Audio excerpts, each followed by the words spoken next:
AM 1460, the new WXBR. You're listening to the Metro South Morning Show, PM in the AM here on a Thursday morning.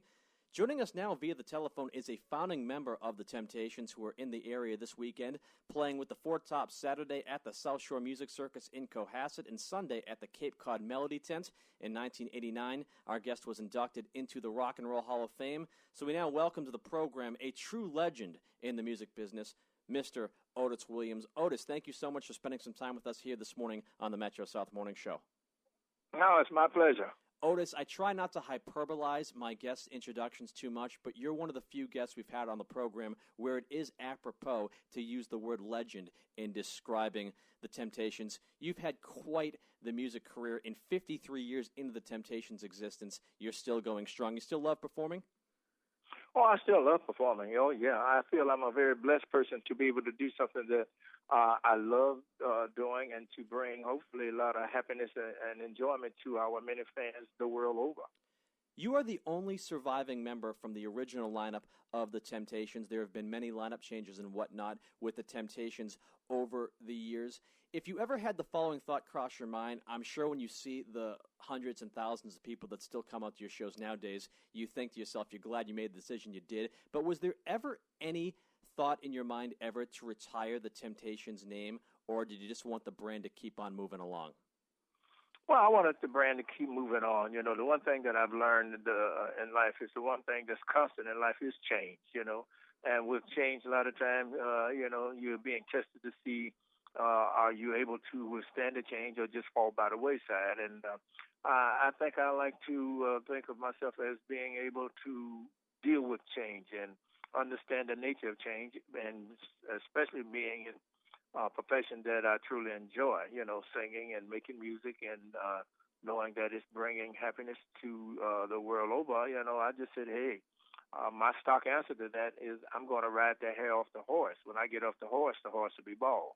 5 decades plus the Temptations have existed. What is the range of age of fans who come to your shows? Because you guys had all those hits in the 60s, well into the 70s, and you guys had a resurgence towards the end of the late 90s thanks to the miniseries and the TV movie. What is the age demographic that comes to Temptations shows? It's got to be all over the place. Oh, it is. It really is. Our demographics, I mean, we've seen them in the audience as young as 5 and 6 years old, that their parents is already, teaching them about our music all the way to, 80 and upwards of 90 years old. So our demographic age-wise is across the board. In the late 80s, you released an autobiography of your time in the Temptations, which ultimately was adapted to the miniseries, which still to this day gets played in the form of a TV movie. It seems like hundreds and hundreds of times on VH1 in VH1 Classic. How much of a new audience did that miniseries and that TV movie bring to the Temptations, and how much does it continue to do for the group, considering it still gets played on television so often? Well, I think it has brought quite a large amount of demographics as far as our young audience today, and they're constantly showing it because I guess it's a very favorite miniseries, because I don't think a month go by that it's not being shown. And a lot of people ask me how much of it is the truth. And I would tell them, as always, at least 98% of it is the truth, and it's just something I never would imagine that when it was released in 1998, and here it is 2013, that it is still being wowed and loved all these many years later. So it just goes beyond my wildest expectations that our fans and our new fans and our standard fans are still finding enjoyment and watching what, the Temps are known for. I think the thing that really impressed them is to see the behind-the-scenes machination of what happened with the group. It's one thing to see us on stage, what we're supposed to do on stage, but to see some of the raw emotions and disgruntlement and what have you off stage, it just gives a very in-depth view about what happens off stage as well as on stage. Once again, we're chatting with Otis Williams of the Temptations here on AM 1460, the new WXBR. You mentioned that 98% of the miniseries/TV movie about the Temptations was true. What's one thing in the 2% that the movie got exponentially wrong based on your autobiography that kind of grinds your gears when you watch it played on TV to this day? Well, we took what they call in the business, we changed just a portion of it to make it ebb and flow better. But other than that, the bickering and the drinking and the arguments and what have you, we actually lived through that. But that was just a little small bit. One of the things that we changed that we felt as though we wanted Melvin to have his dignity. When they showed about Melvin going into the kitchen, and that was it. Well, Melvin actually died in the hospital, but we changed it because we said we didn't want to show him with the tubes and all that was, running through him. So we did just a little bit of changing. But other than that, it's the truth. The movie was based on your autobiography. How much say and input did you have into the making of the miniseries, which ultimately became the TV movie? Well, I was one of the co-executive producers of it, and so I had some input in it. But on a real side, a large part of it was carried on without me because I was on the road doing a big tour at the time. But I did go into Pittsburgh, and I watched some scenes that were being shot and set up and what have you. So I had, a fingerprint over into it. But like I said, a great amount of it, I was on a big tour, so I couldn't be there on a day-to-day basis to watch it. But, it is taken from my book, and, so it is based on that. And, I really am proud of it. Was it awkward for you being on set watching someone portraying you at pivotal moments in your life and career? There's a scene that I found that it was very touching now. The scene whereas Charles Malik Whitfield, who played me, and D.B. Woodside, who played Melvin Franklin, and Leon, who played David Ruffin. Well, that scene whereas Melvin and myself had to go to David's apartment to tell him to straighten up, either we were going to get rid of him. So I'm standing in the shadows waiting for the director to get all the right lighting, and the right setting. And so Alan Arkish, the director, said, okay, action, camera, roll them. And when the young lady came out with the clapboard and did the little clap thing, and then when the brothers started delivering their line to David, I stood there in the shadow and I said, no, I can't watch this. I can't watch this. Now, we're talking about 1998, and that scene, actually, what I was just telling you about, happened in 1967.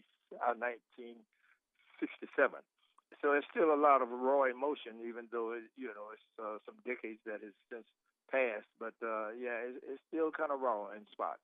Once again, we're chatting with Otis Williams of the Temptations here on AM 1460, the new WXBR, in town this weekend, Saturday in Cohasset, Sunday in Hyannis. You had an autobiography, which became a TV miniseries, which they then put into a TV movie to air as one chunk on television. I guess the next logical progression is they're going to make a Broadway musical about the life and career of the Temptations. How much say do you have in that, and what can you tell us about that? Well, we are hoping that we can do that. There's a big-time producer in New York City that is waiting to get started on the Temptations Broadway show, but we have to wait till we get clearance from UMG, who owns Brother EMI, who owns all of Joe Bett's catalog. So until we can get a green light on that, we are in like a holding pattern. And right now, Mr. Gordy's life story is on Broadway. So, we are in a holding pattern, but as soon as we hopefully get clearance about the music, because, we cannot do the the Broadway play without the music. So hopefully we get the clearance to do that, and then that will be the next step, taking it to Broadway. How often do you stay in touch with a lot of the old Motown family, folks like Diana Ross, Smokey Robinson, and whatnot? Well, we don't see each other like we used to because all of us have, branched off and moved out in different parts of the country. I think Smokey lives in Vegas. Diana lives between Vegas and L.A. Stevie's in L.A. But we don't see each other like we did when we all lived in Detroit, But every now and then I ran into Diana about 3 months ago, and every now and then I run into Brother Smokey, and I'll see Stevie from time to time. But, it's kind of one of those big gaps in between us seeing each other. How do you go about composing the set list for a Temptations show, considering the vast catalog that spans many decades you guys have? Well, we know that the heart of the Temptation show is, doing what the world has come to know and love of the Temps, the My Girl, the Just My Imagination, Ball of Confusion, or I Wish It Would Rain, so Ain't You Proud to Beg. So we'll always have to keep those songs in.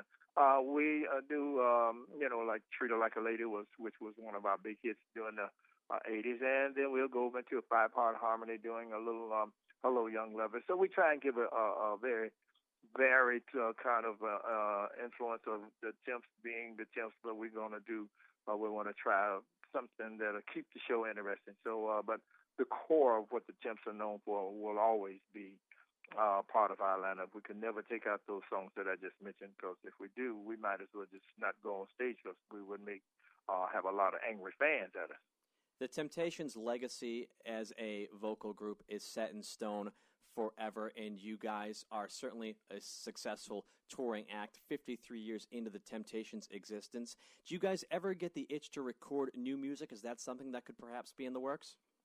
Oh, sure, yeah. We are hopeful that we're working on a possible deal to go in the studio and do some new stuff. So, yeah, we still have the eye of the tiger, regardless of all the history and the longevity of the Temps being around and having all the success that we are known for. We still like to go in there and see if we can get one more, So we love to go in there and record and come up with something fresh and new and just stay in the game.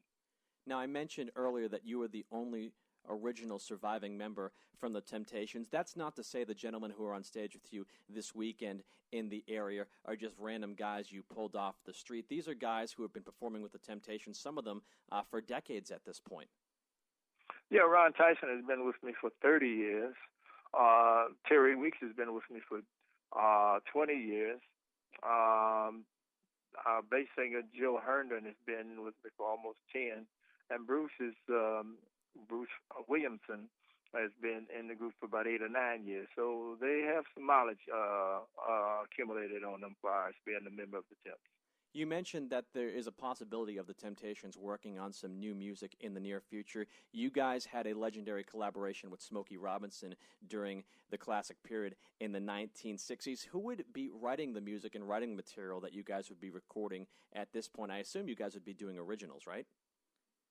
Oh, yeah. If we go in and do anything, it'll definitely be original material, because we like to keep it fresh and have our fans to look forward to getting something fresh material, original stuff, rather than, to try and, do cover jobs. Well, we did do 2 cover jobs, for Lovers Only and Temps in a Mellow Mood.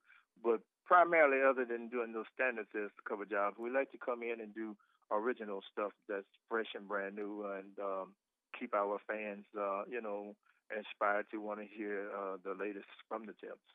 Temptation songs have been covered by a plethora of artists over the past few decades. What is your favorite cover of one of your own songs that someone else has done? Wow, I must say I like hearing Mick Jagger do Ain't Too Proud to Beg, with his wonderful raw energy, that he projects. So I like his version of Ain't Too Proud to Beg. I like Otis Redding's version of My Girl, I like Al Green's version of Can't Get Next to You, So those are the ones that come to mind right off. Once again, we're chatting with Otis Williams of the Temptations here on AM 1460, the new WXBR. Otis, before I let you go, there is this rumor that circulates on the internet, and you can never quite tell what is fact and what is fiction in regards to internet reports depending on the source. There's an internet rumor that the Temptations will be recording a new album for release at some time in 2014, and you guys would take somewhat of a Carlos Santana approach to the album, getting a lot of guest stars of contemporary artists who are popular nowadays. Any truth to that, or is that just an internet rumor? That's just an internet rumor. We would love to do something like that with the Carlos Santana concept, because I remember he had such a big hit a few years ago with that. But as it stands now, that's just a rumor. Well, Otis, we hope the folks check you out this weekend. Saturday night at the South Shore Music Circus in Cohasset. Sunday night at the Cape Cod Melody Tent in Hyannis. Otis, I thank you so much for joining us here this morning. Thank you. My pleasure. Thank you very much. That's Otis Williams of the Temptations joining us here on AM 1460, the new WXBR. You are listening to the Metro South Morning Show. Peter Czymbor here with you. We'll step aside for a quick breather. When we return, Mike Pava joins us with a local news update. Stay tuned.